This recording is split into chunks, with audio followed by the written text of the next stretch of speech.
सो हे hi hello guys. Hopefully आप लोग ठीक ही होंगे। तो चलिए हम अपनी स्टोरी इस केक सुकू को स्टार्ट करते हैं। स्टार्ट करने से पहले जान लेते हैं कि लास्ट पार्ट में क्या हुआ था। तो लास्ट पार्ट में सारी चीज़ें क्लियर हो गई होती हैं और जो सावी होती है वो जा रही होती है अपने रूम में, तभी उसका कोई हाथ पकड़ के खींचता है जिससे कि सावी डर जाती है। लेकिन फिर उसे महसूस होता है कि ये कोई और नहीं ईशानी होती है।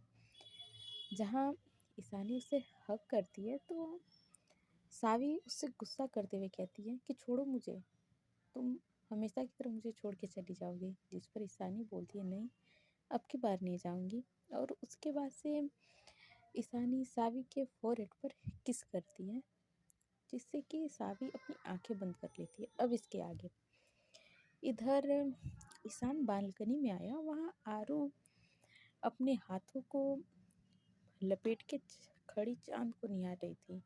उसके चेहरे पे चांद की रोशनी साफ साफ पड़ रही थी, जिस वजह से उसके फेस और उसकी मांग में सजा सिंदूर चमक रहा था।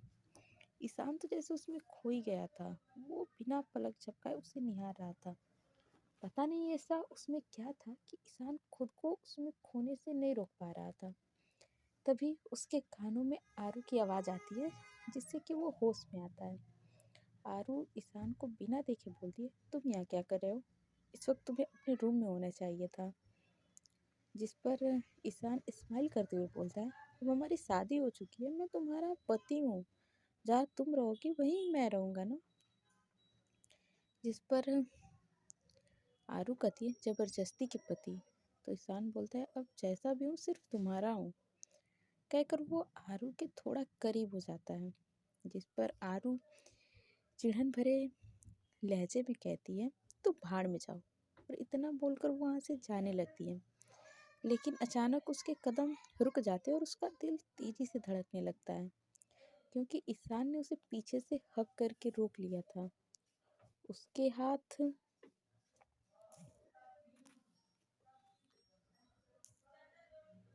उसके हाथ आरू के पेट पर थे। अनायासे ही आरू ने अपने हाथ उसके हाथों पर रख दिया और चुपचाप खड़ी रही। वहीं ईशान आरू के शोल्डर पे अपनी चिन रखते हुए बड़ी मायूसी से बोलता है, सो सॉरी आरू, मैंने तुम्हें बहुत हर्ट किया है ना। बिना कुछ कहे तुमसे दूर चला गया, लेकिन मैं भी क्या करता, उस वक्त हालात ही ऐसे थे। और फिर तुम्हारी सगाई के बारे में पता लगा तो जैसे कि मेरा दिल ही टूट गया था। लेकिन मैं खुश था कि तुमने अपने सिंगर बनने का सपना पूरा कर लिया। मुझे लगा तुमने अपनी मर्जी से किसी को चुना है। मैं तो हार ही मान ली थी तुम्हें पाने की। लेकिन एक दिन मानवी दी का कॉल आया और उन्होंने मुझे हिम्मत दी, और फिर से मैंने अपनी जी जान लगा दी तुम्हें पाने के लिए। मैं तुमसे ऐसे शादी नहीं करने वाला था, लेकिन मजबूरी थी, नहीं तो वो वो तुमसे शादी कर लेता। लास्ट की लाइन ईशान बहुत बुरा सा मुंह बनाकर कहता है और फिर आरू से बोलता है, अब तुम ही बताओ इन सब में मेरी क्या गलती है? जिस पर आरू ईशान को घूरते हुए बोलती है, सारी गलती मेरी है जो मैंने तुम जैसे इंसान से प्यार किया। तुम कितने स्लो हो। जिस पर ईशान ना समझे से बोलता है, मैंने अब क्या किया?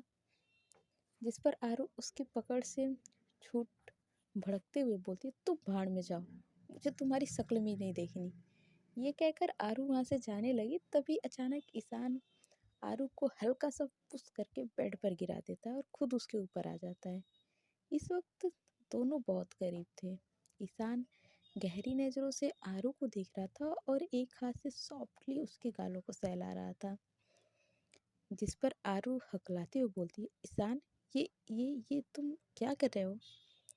जिस पर जिसे देखकर ईशान के फेस पर भी एक शरारती स्माइल आ जाती है। वो आरू के फेस की तरफ झुकते हुए गहरी आवाज़ में बोलता है, अभी तो तुमने कहा कि मैं बहुत स्लो हूँ, तो बस तुम्हें दिखा रहा हूँ कि मैं कितना फास्ट हो सकता हूँ। इस वक्त दोनों के होठों के बीच में केवल 1 इंच का फासला था। आरू अपने सलाइवा को घटक लेती है। उसे अपने पेट में बटरफ्लाइज उड़ती हुई सी महसूस हो रही थी। वो अपनी पलकों को बार बार फड़फड़ाने लगती है और घबराई हुई आवाज़ में बोलती है, मैं अभी इन सब के लिए रेडी नहीं हूँ। जिस पर ईशान बोलता है, अब हम हस्बैंड वाइफ हैं। ईशान ये बोलता है तो आरू का दिल जैसे उछलकर बाहर आ जाने वाला था, लेकिन ईशान के आगे की बात सुनकर उसके फेस पर एक सुकून भरी स्माइल आ जाती है। वो बोलता है, मेरे लिए तुम्हारी हर बात सबसे आगे रहेगी। तुम कहोगी वैसा ही होगा। तुम्हारी मर्जी के बिना एक दिन का भी नहीं हिलेगा। ये सुनकर आरू की हंसी छूट जाती है और वो खिलखिला के हंसने लगती है। ईशान उसके चेहरे को बड़े ही प्यार से देख रहा था और बोलता है, बस यूं ही रहना हमेशा। ये सुनकर आरू उसे देखने लगती है। दोनों एक दूसरे की आंखों में खोए हुए करीब आने लगे। ईशान आरू के होठों पर अपने होठ रखने वाला होता है कि अचानक आरू का फोन रिंग कर देता है, जिससे ईशान के होठ उसके गाल को छू जाते हैं। ईशान उससे अलग होकर साइड में लेट गया और थोड़ा वक्त बीता कि आरू उसके सीने पर अपना सर रख लेती है। ईशान भी उसे अपने बाहों में भर लेता है। बिना कुछ बोले बस दोनों एक दूसरे को महसूस कर रहे थे। इधर अनन्या और अंजलि अपने रूम में आए और अंजलि आते से बेसुध सी बेड पर गिर गई। ये देखकर अनन्या उसके पास जाकर फिक्र जताते हुए बोलती है, क्या हुआ बीबी, सब ठीक तो है? जिस पर अंजलि बोलती है, हाँ बस मैं बहुत ज़्यादा थक गई हूँ, नींद आ रही है। जिस पर अनन्या बोलती है, फ्रेश हो जाओ फिर सो जाना। जिस पर अंजलि बोलती है, नहीं ना, आई कांट डू दिस। ये सुनकर अनन्या न में अपनी गर्दन हिला देती है और खड़ी होकर अंजलि को अपने बाहों में उठा लेती है। ये महसूस करके अंजलि हड़बड़ाते हुए बोलती, क्या क्या कर रही हो आप? जिस पर अनन्या अंजलि से कहती है, कुछ नहीं, तुम चुप रहो, और उसे बाथरूम में लेकर चली जाती है। थोड़ी देर बाद दोनों बाथरूम पहनकर बाहर निकलते हैं। अंजलि अनन्या के गोद में सीने से लगी हुई थी और उसकी आंखें बंद थी। वो इतना थक चुकी थी कि उसे बाथटब में नींद आ गई थी। ये तो अच्छा था कि अनन्या उसके साथ थी, इसलिए उसे संभाल लिया। अनन्या अंजलि को बेड पर सुलाकर खुद उसके बगल में सो जाती है। दोनों एक दूसरे के बाहों में सुकून से सो रहे थे। और इधर मानवी महिमा जी को सुला के अपने रूम में आती है तो देखती है रूम में कोई नहीं था। मानवी इधर उधर नज़र घुमा के देखती है, लेकिन उसे निशा कहीं दिखाई नहीं देती है। तभी उसकी नज़र बालकनी की तरफ जाती है जिसका डोर ओपन था। मानवी उस तरफ अपने कदम बढ़ा देती है। मानवी के रूम की बालकनी बहुत बड़ी थी और मेंशन के पीछे की तरफ थी। मानवी जैसे ही बालकनी में आई उसे निशा दिखाई देती है, जिसने इस वक्त सिर्फ एक वाइट शर्ट पहनी थी जो कि उसके घुटने से थोड़ी सी ऊपर थी। मानवी के सामने उसकी बैग थी और बाहर बारिश हो रही थी जिसके साथ निशा खेल रही थी। मानवी अपनी सुध-बुध खोए बिना पल के झपकाए बस उसे ही देखे जा रही थी। मानवी निशा की तरफ अपने कदम बढ़ा देती है और फिर उसके साइड में आके खड़ी हो जाती है और उसे प्यार से निहारने लगती है। निशा को जब अपने ऊपर किसी की नज़रें महसूस होती हैं तो वो गर्दन घुमा के देखती है तो उसकी निगाहें मानवी से जा मिलती हैं जो एकटक उसे ही देख रही थी। निशा को शरारत सूझती है और वो अपने हाथ में बारिश का पानी भर के मानवी के फेस पर उसके छींटे फेंक देती है, जिससे मानवी हड़बड़ाते हुए होश में आती है। वो निशा को घूरने लगती है तो निशा उससे दूर होते हुए और शरारती स्माइल करने लगती है, जिससे कि मानवी चिढ़ जाती है। वो निशा को पकड़ने के लिए लपकती है लेकिन निशा वहाँ से हट जाती है। ये देखकर मानवी का मुंह बन जाता है, वहीं निशा की हंसी छूट जाती है। जिस पर मानवी निशा को खतरनाक नज़रों से घूरते हुए कहती है, बड़ी हंसी आ रही है तुम्हें? ये देखकर निशा की हंसी रुक जाती है। वो घबराते हुए अपने सलाइवा को घटक के बोलती है, नहीं तो। जिस पर मानवी उसे इग्नोर करके उसके तरफ बढ़ने लगती है और निशा अपने कदम पीछे लेने लगती है। पीछे होते होते निशा बालकनी के डोर से जा लगती है। निशा नज़रें उठा के मानवी की तरफ देखती है जो उससे कुछ ही कदम की दूरी पर थी। ये देखकर उसका दिल तेजी से धड़कने लगता है। वो डोर खोलने की कोशिश करती है लेकिन वो लॉक था। निशा का कलेजा बाहर आने वाला था। वो लॉक खोलने वाली होती है तभी उसका हाथ कोई पकड़ के रोक देता है। निशा लॉक से नजरें हटाकर सीधी खड़ी हो जाती है और गर्दन टेढ़ी करके साइड से देखती है। इस वक्त मानवी उसके जस्ट पीछे खड़ी थी और उसकी निशा की बैग उसके चेस्ट से लगी हुई थी। मानवी का फेस निशा के फेस के काफ़ी करीब था। निशा देखती है मानवी अपनी काली गहरी आंखों से उसे ही देख रही थी। इस वक्त उसकी आंखों में अलग ही नशा और कशिश थी जिसमें निशा खो गई थी। बारिश की वजह से ठंडी हवाएं चल रही थी। वो दोनों बालकनी में थे इसलिए उन्हें वो ठंडी हवाएं महसूस नहीं हो रही थी। दोनों एक दूसरे की आंखों में खोए हुए बालकनी में चल रही डिम लाइट हवा की वजह से दोनों के बाल उड़कर माथे पर बिखरे हुए थे। क्या ही खूबसूरत नज़ारा था। कोई एक बार देखे तो हाँ तो देखना चाहेगा। निशा बस मानवी की आंखों में खोई हुई थी। अचानक उसे अपने शरीर में सिहरन सी महसूस होती है। मानवी ने निशा का जो हाथ पकड़ रखा था उसे पीछे की तरफ मोड़ वो उसकी गाल पे लगा देती है और उसके दूसरे हाथ को उसकी कमर के इर्द गिर्द लपेटकर कुछ हरकतें करने लगती है। यह महसूस करके निशा आंखें बंद कर लेती है और मानवी के हाथ पर अपने हाथ रख देती है। वहीं दूसरे हाथ को धीरे धीरे मानवी निशा के गर्दन के पीछे ले जाकर प्यार से उसके गर्दन को सहलाने लगती है। मानवी का फेस निशा के गर्दन पे था। वो अपने लिप्स से वहाँ हरकतें कर रही थी। निशा आंखें बंद किए मानवी के शोल्डर पर अपने सिर रखे बस उस टच को फील कर रही थी। निशा मानवी के हर एक टच में खुद को पिघलाती हुई महसूस कर पा रही थी लेकिन वो मानवी की इतनी करीबी रेसिस्ट भी नहीं कर पा रही थी इसलिए वो बार बार अपने होठों को बाइट कर रही थी।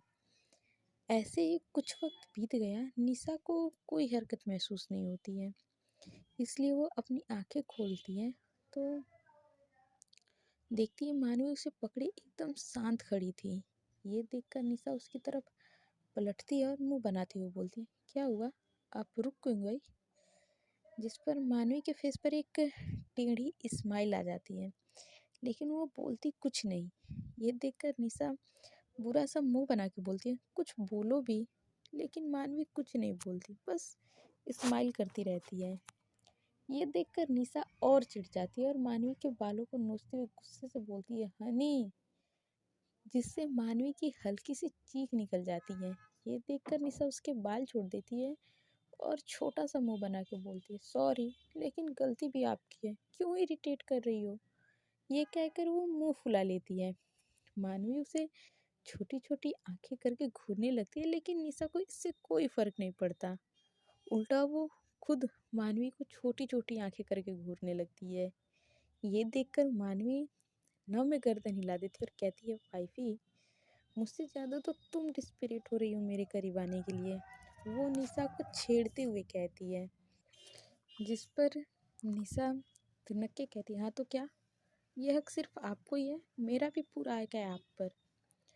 तो ये जब मानवी सुनती है तो वो अपना मुंह खोले बस हैरानी से निशा को देखने लगती है। ये देखकर निशा उसे टपकते हुए बोलती है, मुंह बंद कर लीजिए, आइसक्रीम तो नहीं, मक्खी जरूर घुस जाएगी, कहकर वो हंसने लगती है। इधर मानवी जल्दी से अपना मुंह बंद कर लेती है और निशा की तरफ फिंगर पॉइंट करते हुए बोलती है, तुम। उसकी बात बीच में काट कर निशा उसकी फिंगर्स में अपने फिंगर फंसाते हुए कहती है, मैं क्या? जिस पर मानवी निशा की तरफ झुकते हुए उसके कान में कुछ कहती है। निशा जो अब तक बोल्ड बन रही थी उसके कान और गाल दोनों लाल हो गए थे। निशा मानवी से अलग होकर उसके सीने पर मारते हुए और नाक सिकुड़ते हुए बोलती है, सब आपकी तरह नहीं होते। जिस पर मानवी बोलती है, ओह रियली? इस वक्त मानवी के फेस पर एक स्माइल थी और वो बोलती है, मैंने तो तुम्हें सेड्यूस करने की कोशिश नहीं की और वो तो तुम ही हो जो मुझे और वो निशा को ऊपर से नीचे तक देखते हुए बोलती है, अपने इस हॉट एंड सेक्सी लुक से मुझे सेड्यूस करने की कोशिश कर रही हो। ये सुनकर निशा को शर्म आने लगती है। वो अपनी शर्ट को नीचे खींचते हुए बोलती है, मुझे गर्मी लग रही थी इसलिए मैंने इसे पहना। जिस पर मानवी बोलती है, इट्स ओके, तुम्हें झूठ बोलने की कोई ज़रूरत नहीं है, मैं सब समझती हूँ। मानवी ने ये कहा तो निशा उसे देखने लगती है। मानवी आगे बोलती है, तुम मुझे तड़पाना चाहती हो ना? पहले तो तुम खुद पास आने से मना करती हो और फिर मेरे सामने इस तरह से आती हो कि तुम्हें करीब आने के लिए मैं तड़पूं। वाइफी, तुम सच में बहुत हार्टलेस हो। ये बात मानवी अपनी रोनी सी शक्ल बना के बोलती है। वहीं निशा जो भूल चुकी थी, उसने मानवी को माफ़ करने के लिए एक शर्त रखी की थी कि जब तक मैं न कहूँ आप मेरे करीब नहीं आ सकती। अगर आप लोगों को याद हो तो पिछले किसी पार्ट में मानवी ने निशा को डांटा था, जिस वजह से निशा हर्ट हो गई थी और उसने उसे माफ़ करने के लिए कोई शर्त रखी हुई थी। अब यहाँ मानवी की शक्ल तो देखने लायक थी, जिसे निशा की हंसी छूट गई थी। मानवी बोलती है, जितना हंसना उतना हंस लो, मेरा भी दिन आएगा, फिर देखना तुम। यहाँ मानवी निशा को खा जाने नजरों से घूरने लगती है। निशा अपना हंसना बंद करके मानवी को देखते हुए बोलती, अच्छा हुआ आपको याद दिला दिया, मैं तो भूल ही गई थी। ये निशा ने खुद अपने पैर पे कुल्हाड़ी मारी। देन मैं भी भूल जाती हूँ, मानवी ने कहा और निशा को पकड़ के वहाँ सोफे पे पटक दिया और खुद उसके ऊपर आ गई। निशा हैरानी से मानवी को देखने लगती है और वो कुछ बोलने के लिए अपने मुंह को खोलती है कि मानवी उसके लिप्स पर अपने लिप्स रख के उसकी बोलती बंद कर देती है। करीब 10 मिनट की किस के बाद मानवी निशा के लिप्स को छोड़ती है और गहरी गहरी सांसें लेते हुए वहीं पे बैठ जाती है। मानवी उसे छोड़ते हुए बोलती है, नज़रों से खा जाओगी क्या? इस पर निशा अपनी बुरी सी शक्ल बना के बोलती है, मेरा टेस्ट इतना भी बुरा नहीं है। जिस पर मानवी निशा के शर्ट के बटन को खोलते हुए बोलती है, ऐसा क्या? लेकिन मेरा टेस्ट बहुत अच्छा है, आज तुम्हें अच्छे से बताती हूँ मेरा टेस्ट।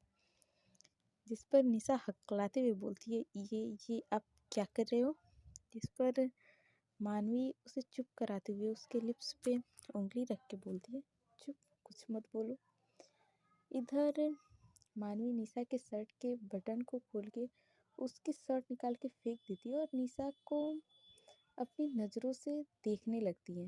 जिस पर निशा अपने सलाइवा को घटकते हुए मानवी को देख रही थी। वो खड़ी होने लगती है लेकिन मानवी उसके हाथ अपने हाथ से कस के पकड़ के उसके सर के पीछे पिन कर देती है और कहती है, वाइफी रेडी हो जाओ मेरे प्यार की हद देखने के लिए। इतना कह के मानवी उसकी तरफ झुक जाती है। निशा अपनी घुटी सी आवाज़ में कहती है, आप बहुत बुरे हो। जिस पर मानवी एक गहरी आवाज़ में कहती है, तुम सोच भी नहीं सकती कि मैं कितनी ज़्यादा बुरी हूँ। निशा बोलती है, लास्ट टाइम है जब आप मेरे करीब आए, फिर टच भी नहीं करने दूंगी। जिस पर मानवी भी हिसकी वॉइस में कहती है, let's see now, focus on me wifey. ये बोलकर मानवी फिर से निशा को किस करने लगती है। थोड़ी देर में वहाँ सिर्फ मानवी और निशा की गहरी सांसों की आवाज़ें गूंज रही थी। सो फ्रेंड्स, आज के पार्ट में बस इतना ही। मिलते हैं नेक्स्ट पार्ट में और जानते हैं कि आने वाले पार्ट में क्या होता है। तब तक के लिए आप लोग अपना ध्यान रखिए। Bye bye, tata, take care. आप लोग अपना बहुत सारा ध्यान रखिए। Bye everyone.